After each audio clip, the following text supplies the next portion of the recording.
Welcome to Moments in the Word.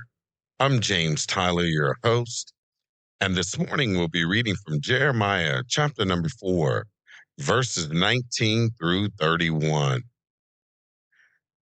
My bowels, I am pained at my very heart. My heart maketh a noise in me. I cannot hold my peace because thou hast heard, O my soul, the sound of the trumpet, the alarm of war. Destruction upon destruction is cried, for the whole land is spoiled.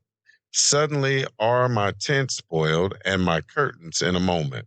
How long shall I see the standard and hear the sound of the trumpet? For my people is foolish.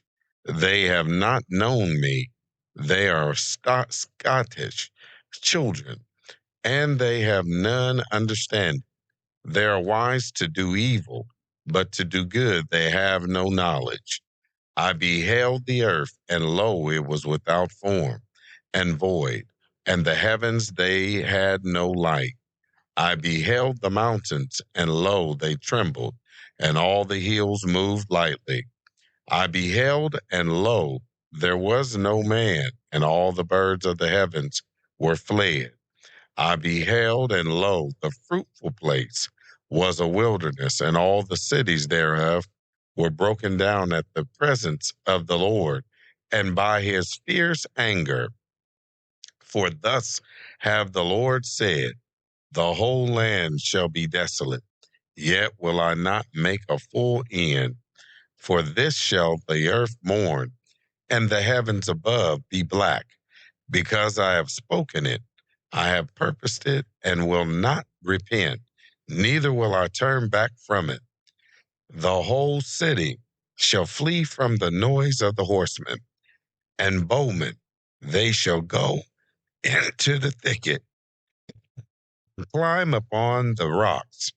Every city shall be forsaken, and not a man dwell therein. And when thou art spoiled, what wilt thou do?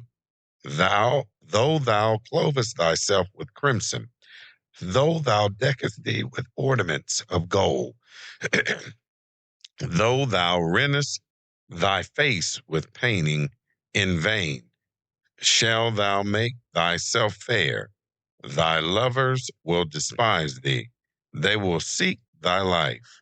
For I have heard the voice as of a woman in travail, and the anguish as of her that bringeth forth her first child, the voice of the daughter of Zion, that bewaileth herself, that spreadeth her hands, saying, woe is me now, for my soul is wearied because of murderers.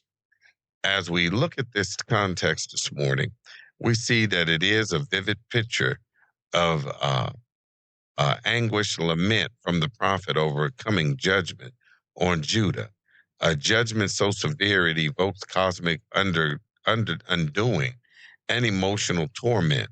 When we reflect on this passage through the lenses of Jesus and our lives today, several powerful themes come to mind here. For one, like Jeremiah, Jesus wept over Jerusalem, lamenting its spiritual blindness and impending destruction, both the burden of divine judgment, not just as messengers, but as intercessors who felt the pain of the people, uh, as well as uh, when Jeremiah's cry, my anguish, it echoes Jesus's agony in Gethsemane and on the cross, where he bore the full weight of sin and judgment. Jeremiah foresaw devastation, yet God declared, I will not make a full end, a glimmer of mercy. Here also, Jesus fulfills this hope. He absorbs the judgment we deserve so that we might not be made a full end. The cross here becomes the place where wrath and mercy meet. Jesus took the disaster upon himself to offer restoration. The question is, will you accept what he did in your life? I'm James Tyler, coming to you live this morning from Castle Studios, and welcome again to Moments in the Word. God bless.